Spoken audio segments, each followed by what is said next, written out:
Então, Evangelho de João 2, a partir do 1 ao 12, que diz assim: 3 dias depois, houve um casamento em Caná da Galileia. Achou-se ali a mãe de Jesus.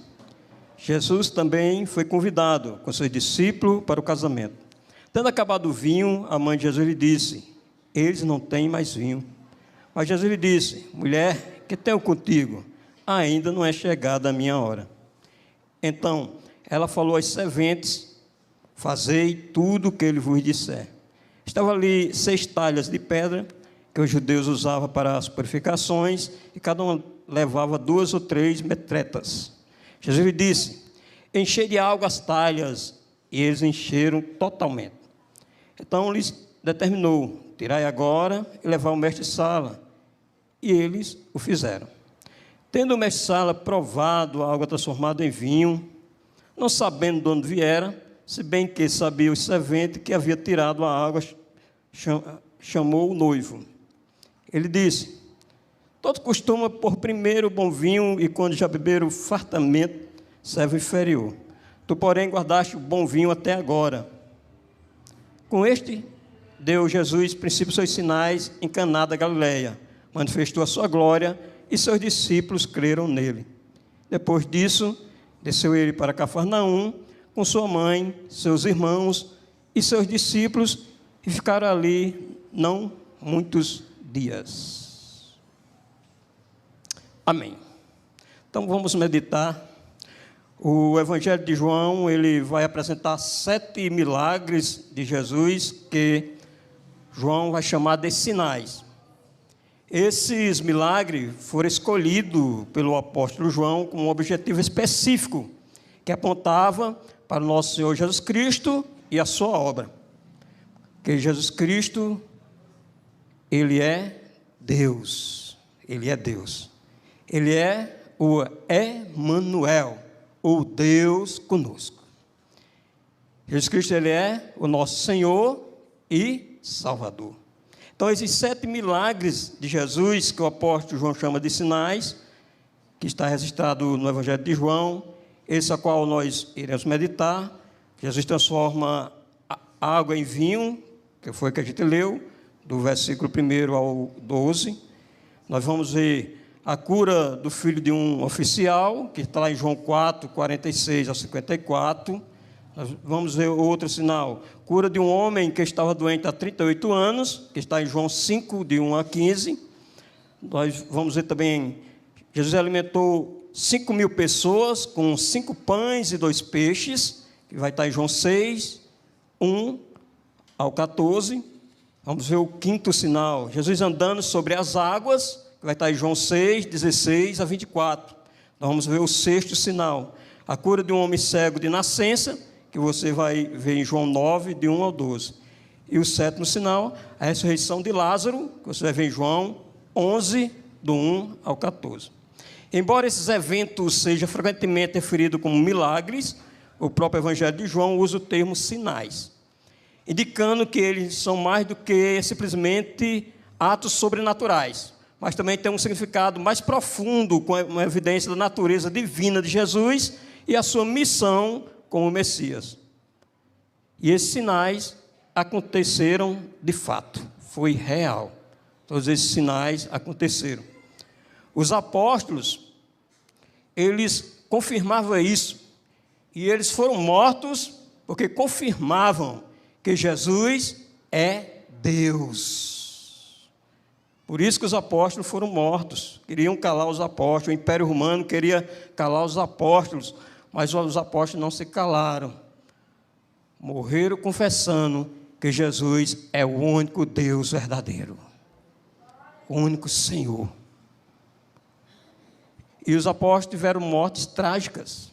Pedro, por confirmar que Jesus é o Messias, que Jesus é o enviado de Deus, que Jesus é Deus, que Jesus é soberano, ele foi morto, crucificado de cabeça para baixo.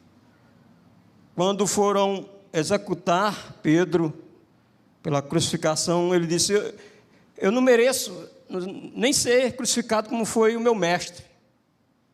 Me crucifique de cabeça para baixo. E assim atender o pedido do apóstolo Pedro e crucificado de cabeça para baixo. André, irmão do apóstolo Pedro, também foi executado, crucificado em forma de X, porque ele anunciava e dizia que Jesus é o Messias, que Jesus é o enviado de Deus, que Jesus é Deus, que Jesus é soberano. Nós não podemos ter nenhuma dúvida disso. Jesus, ele é Deus. Tiago, filho de Zebedeu, ele foi o primeiro dos apóstolos que foi executado pela espada. Assim o rei queria agradar os judeus, porque confessava que Jesus Cristo é Deus. O único apóstolo que não chegou a ser morto dessa forma foi o próprio João. João que escreveu o Evangelho, que escreveu as cartas, que escreveu o Apocalipse. Ele morreu de velhice. Mas a tradição diz que mesmo assim, João, com a sua convicção, porque eles foram testemunhas ocular, e declarava que Jesus era o enviado de Deus, que Jesus é o Messias, que Jesus é o prometido, que o Antigo Testamento falava, que os profetas anunciavam, que era o Salvador, que era Deus. Mesmo assim, ainda colocaram João numa taxa de óleo fervente, mas Deus não permitiu que ele morresse ali. João foi o único que morreu na velhice. Todos eles diziam: nós somos testemunhas que Jesus, ele é Deus. Nós não podemos ter nenhuma dúvida sobre isso. Nós servimos a Cristo, nós sabemos a sua obra, o seu sacrifício lá na cruz, pelas suas ovelhas, e nós temos que declarar, onde nós estivermos, por mais que tenha alguém que tenha uma opinião diferente, mas nós temos que declarar que Jesus é o Emanuel, ele é o Deus conosco, ele é o Deus verdadeiro. Então esses sinais estão registrados para que hoje soubéssemos quem Jesus Cristo é. Quem Jesus Cristo é. Esses sinais não são os únicos milagres, entretanto, João escolheu esses 7 milagres que está no Evangelho de João. Você pode abrir a sua Bíblia aí, no capítulo 21 de João, versículo 25. João 21, 25.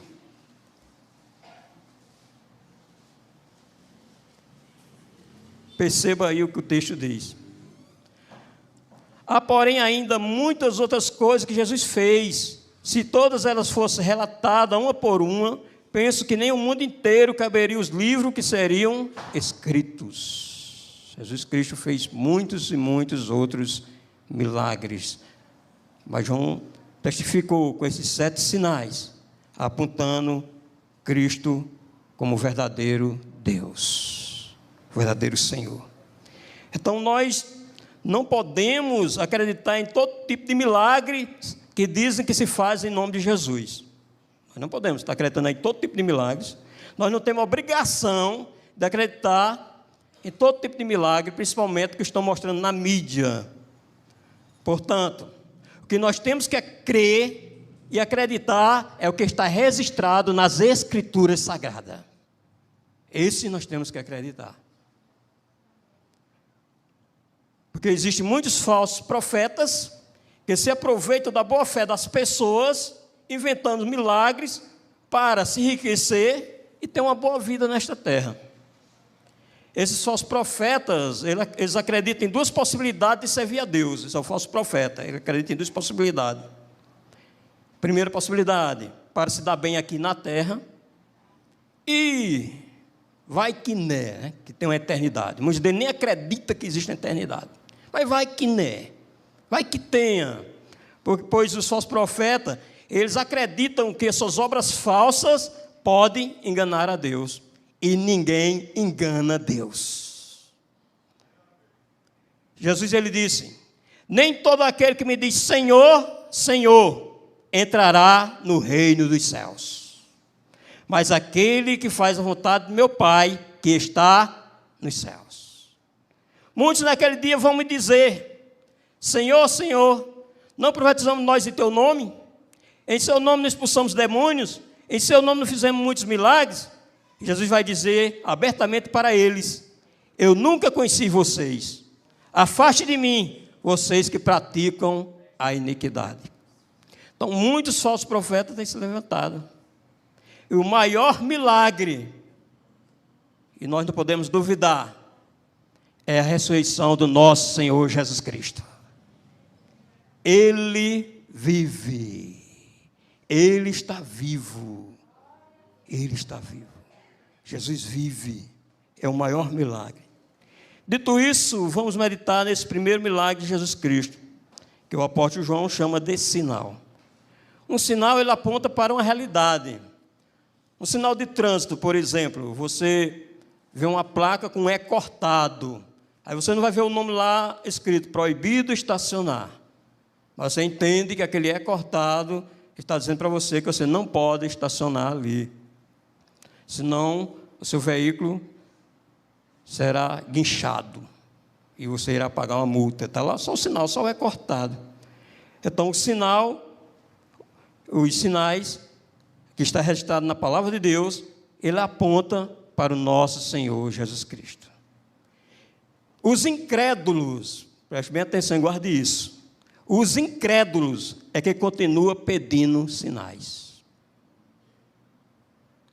Porque aqueles que acreditam nas Escrituras, que ela é a verdade, que ela é a inspiração, que ela é a palavra de Deus, ele não fica pedindo sinais, porque ele crê em tudo que está escrito nas Escrituras. Porém, os incrédulos continuam pedindo sinais. Jesus foi bem claro, ele disse: os sinais seguirão aos que crerem. Não precisamos correr atrás dos sinais. Os incrédulos correm atrás dos sinais. Mas ele deixou bem claro: os sinais seguirão aos que crerem. Ao ir levar o evangelho de Cristo, os sinais vão acontecendo. Mas, porém, os incrédulos continuam pedindo sinais. Porque nós acreditamos que Jesus ele é o mesmo ontem, hoje e para sempre. Ele tem o mesmo poder de fazer maravilhas, de fazer milagres, mas ele só faz quando ele quer e na hora que ele quer, e não agendado por falsos profetas. Não agendado por falsos profetas. Quando você vai no Evangelho de João, no capítulo 2, o versículo 11, olha o que vai dizer, João 2, 11. Assim, em Caná da Galileia, Jesus deu início a seus sinais. Ele manifestou a sua glória e seus discípulos creram nele. Nós vemos aqui o primeiro milagre, primeiro sinal que Jesus realizou. E ao observar esse texto, nós temos que rejeitar os evangelhos apócrifos, aqueles que narram a infância de Jesus. Nós temos que rejeitar. Esses evangelhos apócrifos, eles são considerados não canônicos, ou seja, não faz parte do cânon oficial das Escrituras, e nele vai estar registrado, quando Jesus era criança, até fazendo milagre, mas a própria Escritura diz que o primeiro milagre que Jesus realizou foi no casamento em Caná da Galileia. Foi o primeiro milagre. Jesus, como criança, ele foi uma criança normal. Estava ali Deus e a criança, mas normal. O primeiro milagre que a Escritura mostra, que João relata, é exatamente esse que nós estamos meditando. Quando você volta aí, João 2:1. 3 dias depois, houve um casamento em Caná da Galileia, e a mãe de Jesus estava ali, no versículo 2. Jesus também foi convidado com seus discípulos para o casamento. Perceba que o personagem principal aqui, nesse casamento, não são os noivos. O personagem principal aqui não é Maria, a mãe de Jesus, não são os discípulos. O personagem principal aqui é Jesus Cristo. Neste casamento, Jesus Cristo era o centro dele. Como Jesus Cristo tem que ser o centro do nosso culto. O nosso louvor, a nossa adoração para o nosso Senhor Jesus Cristo. A nossa vida, Cristo tem que ser o centro da nossa vida. Se na vida do cônjuge, Cristo é o centro, com certeza, eles irão envelhecer juntos e viverão até que a morte separe. Se Cristo for o centro do casal. Se Cristo é o centro do esposo e não é da esposa, tem tudo para dar errado.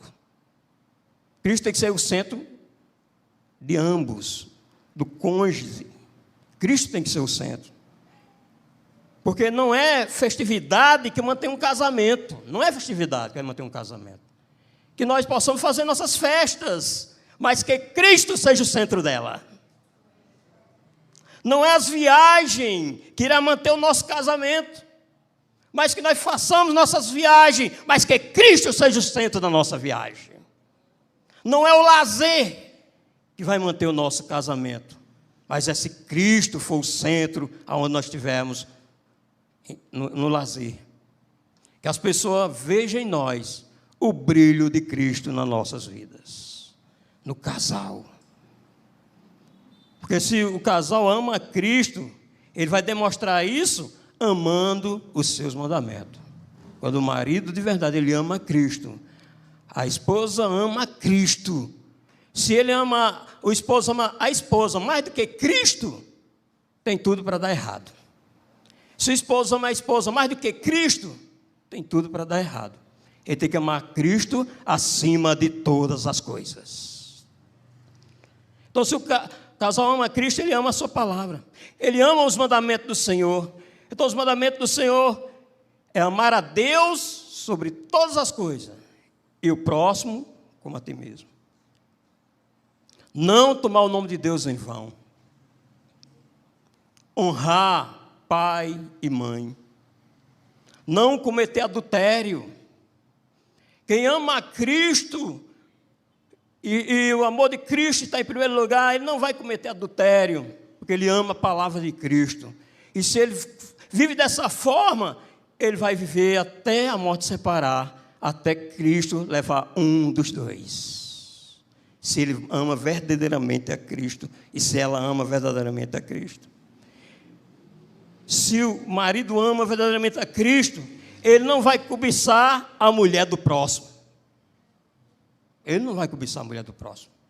Então, se Cristo é o centro do casamento, seu casamento vai até o final, quando Deus diz: aquilo que Deus uniu, o homem não separa. Aquilo que Deus uniu, mas aquilo que Deus não uniu. E aquilo que Deus uniu, ambos amam a Cristo. Cristo está sempre em primeiro lugar. Então ele ama os mandamentos do Senhor. Então em Caná da Galileia foi um casamento diferente de todos os casamentos. Porque estava ali o Deus encarnado, estava presente. O Emanuel, o Deus conosco, estava presente. Mas aconteceu algo aí, João 2,3, diz: tendo acabado o vinho, a mãe de Jesus disse: eles não têm mais vinho. Interessante que a festa de casamento na cultura judaica durava 7 dias. A despesa era grande. Imagina aí você dar uma festa de 7 dias, você sustentar todos os convidados durante 7 dias. A despesa como era grande. E era assim na cultura judaica. E o vinho acabou. O vinho fazia parte da cultura hebraica, era símbolo de alegria, festividade, era essencial nesse encontro. Faltar vinho era um sinal de desrespeito, de desonra com os convidados, mas acabou o vinho. E Maria chegou a Jesus e disse, talvez Maria achou que era a responsabilidade dela.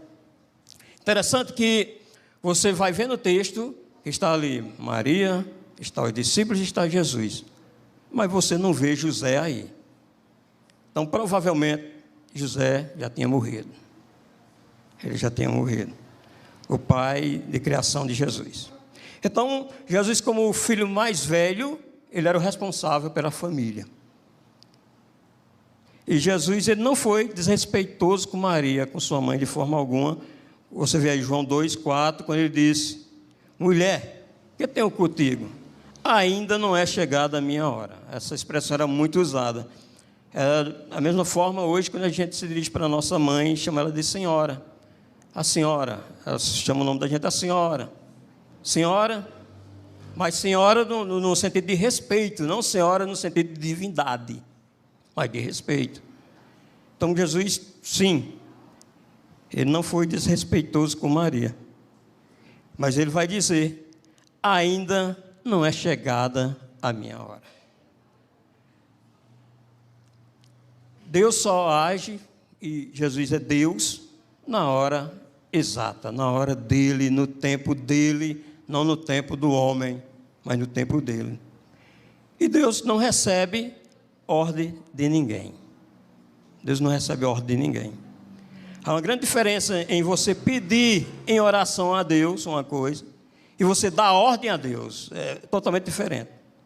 Pedir em oração a Deus significa fazer uma petição humilde e respeitosa a Deus, expressando suas necessidades, desejos e pedindo ajuda ou orientação divina.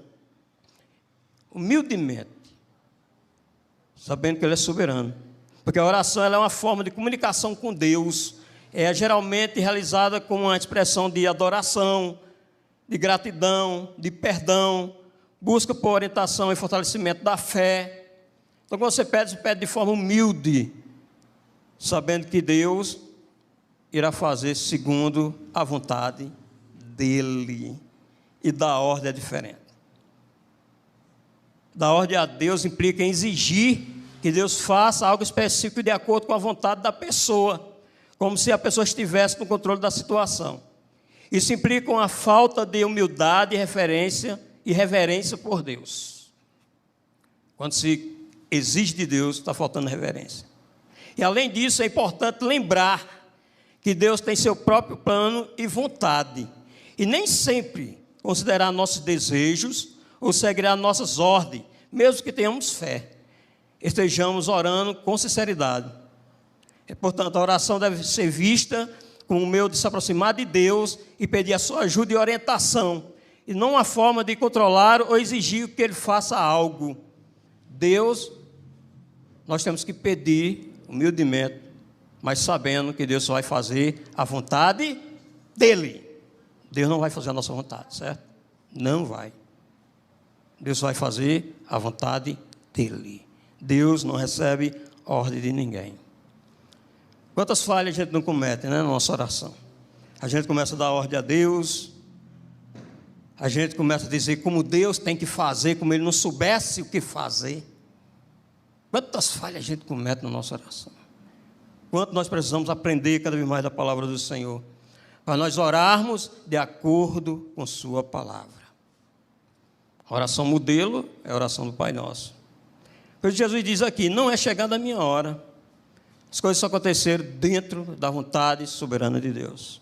Os fariseus, os escribas, eles tentaram matar Jesus em outros momentos.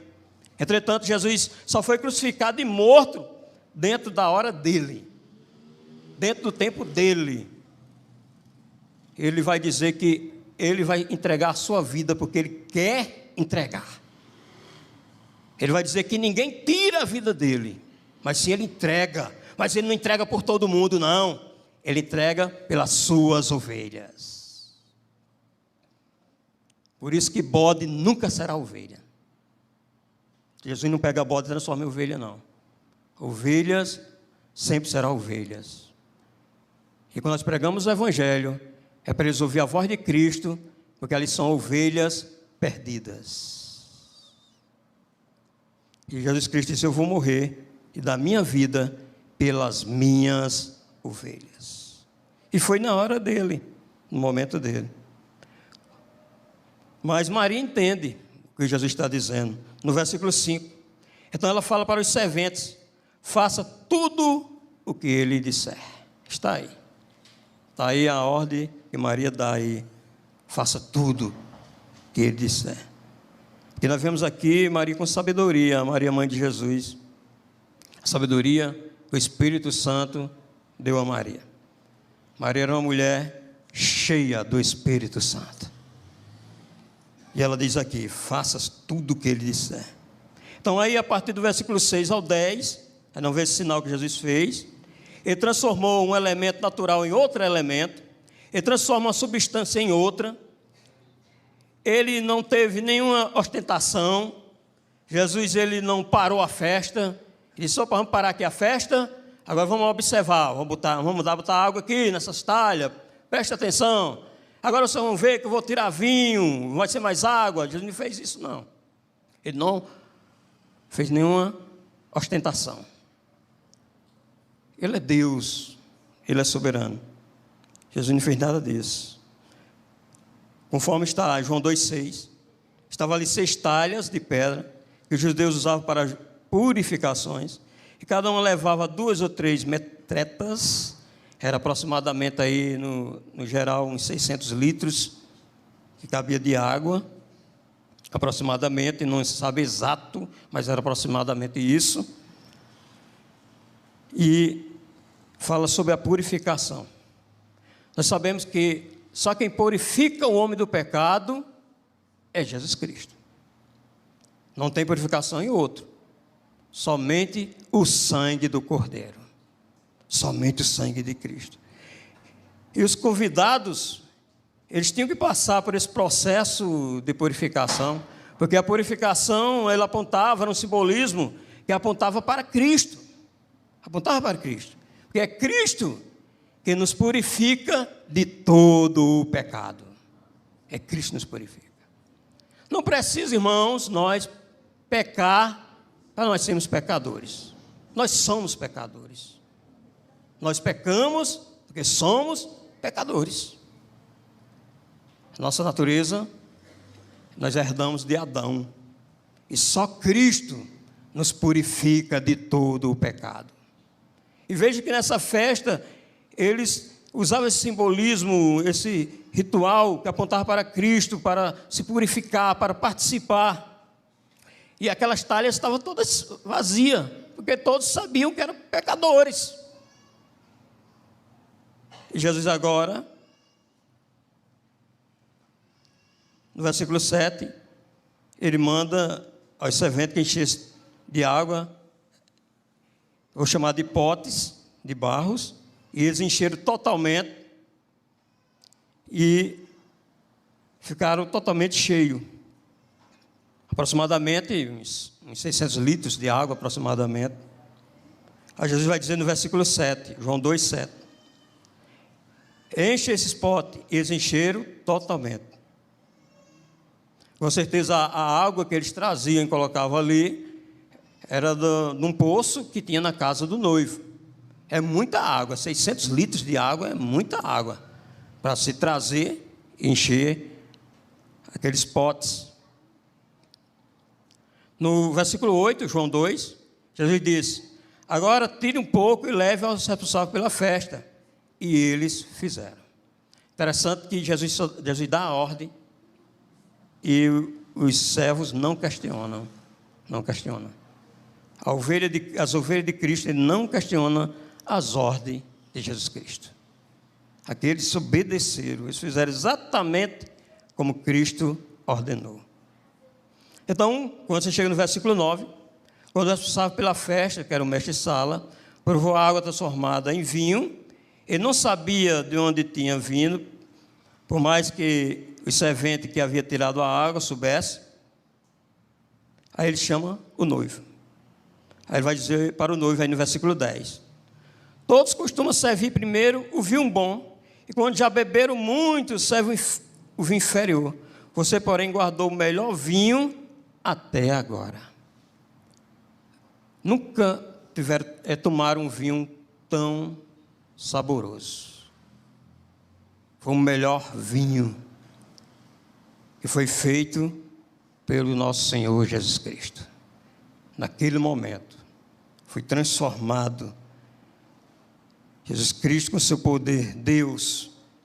Aí no versículo 11 vai dizer: assim, em Caná da Galileia, Jesus deu início aos seus sinais. Ele manifestou a sua glória e seus discípulos creram nele. Veja o sinal apontando para Cristo. Então, esse sinal aponta que Jesus, ele é Deus. O Deus Criador. O objetivo do sinal foi manifestar a glória de Deus. O Messias prometido, o sinal está dizendo, ele chegou. Aquele que os profetas anunciaram, estava ali naquele casamento. A verdade, a vida, o único caminho que leva a Deus estava ali, Jesus Cristo. E os discípulos creram nele. E Jesus Cristo, ele vai dizer que nós não podemos acreditar em falsos profetas. Ele vai dizer: se alguém vos disser, eis aqui o Cristo, eis ali, não acrediteis. Porque surgirão falsos cristos e falsos profetas, operando grandes sinais e prodígios para enganar, se possível, os próprios eleitos. Se, uma condição, se fosse possível. Mas por que não vai conseguir enganar os eleitos? Porque os eleitos amam a pessoa de Jesus Cristo. E por eles amarem a Jesus Cristo, eles amam a palavra de Jesus Cristo. Ele ama os mandamentos.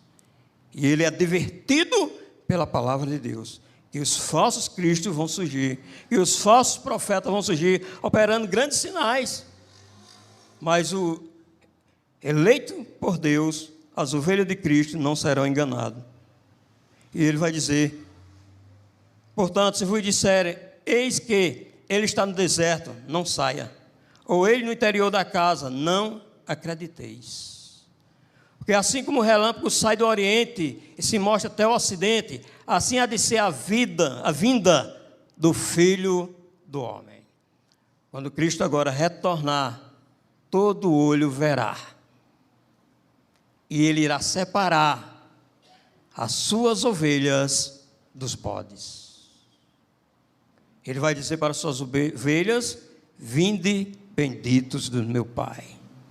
Porque ele pagou os pecados lá na cruz do Calvário. Porém, para os bodes, ele vai dizer: afasta de mim, malditos, para o fogo eterno, que está preparado para o diabo e seus anjos. Porque muitos vão ressuscitar, uns para a vida eterna e outros para a condenação eterna. Então o Evangelho de João, ele aponta: Jesus Cristo, ele é Deus. Ele é o Messias esperado. O Messias veio. O Messias pagou os pecados dos eleitos lá na cruz do Calvário. E o Messias irá retornar, e todo olho verá. Ele irá separar as suas ovelhas. E suas ovelhas conhecerão a sua voz. Então nós temos que meditarmos sempre na palavra de Deus. Nós não podemos acreditar em todo tipo de milagres que dizem fazer em nome de Jesus por aí. Principalmente esses milagres que fazem na mídia, onde muitos falsos profetas inventam para se promover, para se dar bem nesta terra, e pensam que podem enganar a Deus, e ninguém engana Deus. Porque Deus conhece o nosso coração. Deus conhece a nossa intenção. É tão de uma forma que Jesus ele sabe quem são seus verdadeiros adoradores. Por que ele falou isso? Porque existe um falso adorador, irmão. Existe um falso adorador. Existe um falso adorador que ele fala até o nome de Jesus, mas porém ele não acredita no Messias. Ele não crê nas Escrituras Sagradas. E Jesus conhece todos que são seu, todos que são dele. E ele diz que nenhum que é dele, o inimigo irá arrebatar das suas mãos. Nenhum. Uma vez salvo, salvo para sempre. Porque Cristo pagou. Não é que Cristo vai pagar, ele já pagou. os pecados dos eleitos, dos escolhidos, das suas ovelhas. E por isso nós temos que sempre adorá-lo na beleza da sua santidade. É muita graça e muita misericórdia. O que nós merecia era ir para o inferno junto com todos eles. Era isso que a gente merecia. Mas Cristo, pela sua misericórdia, e os evangelhos mostrando os sinais que Cristo fez, esse é o Messias, esse é o Filho de Deus, esse é o Cordeiro de Deus que tira o pecado do mundo. O único. E nós temos que crer nisso. E ao crermos nisso, nós não podemos ficar só para nós. Cada um de nós vamos estar em lugares diferentes. Cada um de nós.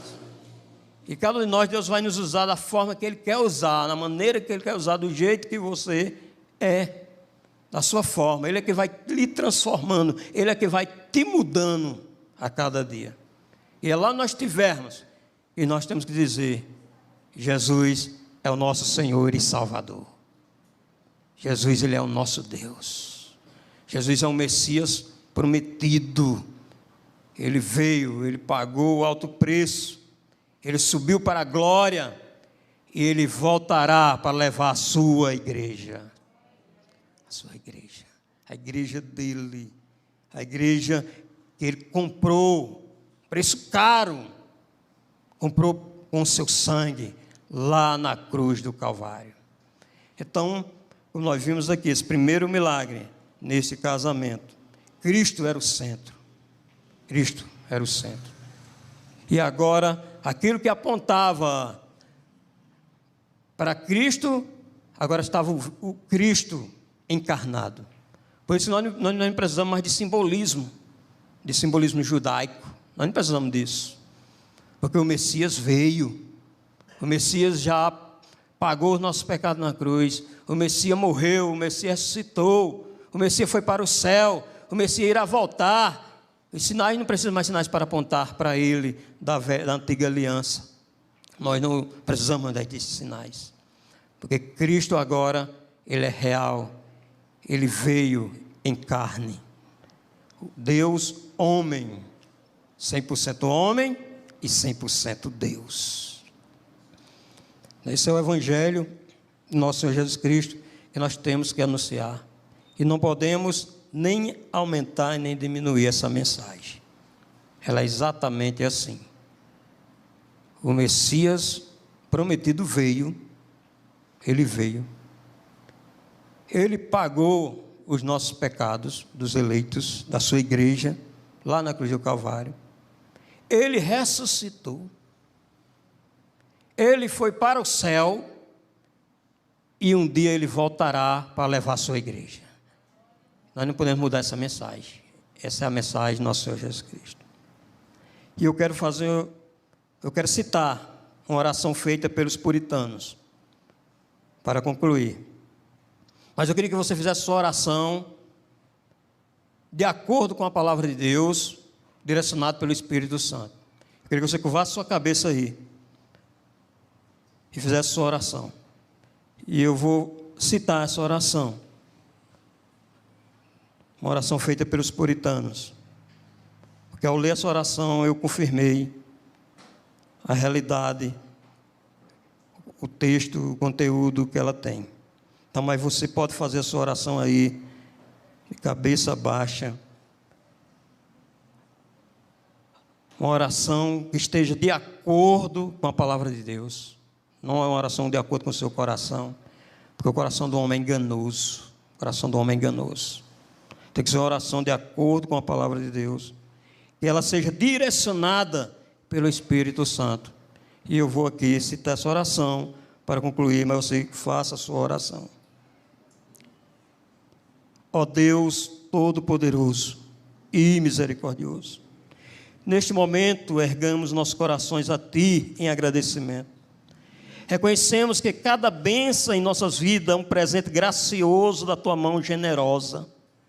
Agradecemos, ó Senhor, por Tua palavra, a Bíblia, que nos guia, que nos ensina sobre os Teus caminhos. Agradecemos pela oportunidade de conhecer-te e de crescer em nosso relacionamento contigo. Ajuda-nos a viver de acordo com os teus mandamentos e a compartilhar tua verdade com aqueles ao nosso redor. Por fim, agradecemos pelo dom da salvação através de Jesus Cristo. Somos gratos pela tua morte sacrificial na cruz e pela tua ressurreição, que nos oferece a esperança de vida eterna contigo. Agradecemos por tua graça abundante, que nos perdoa e nos restaura. Que a nossa gratidão seja evidente em nossas palavras, em nossas ações e nosso viver diário. Aceita este agradecimento, ó Deus. Ajuda-nos a viver uma vida de louvor constante a Ti. Em nome de Jesus, a igreja diz...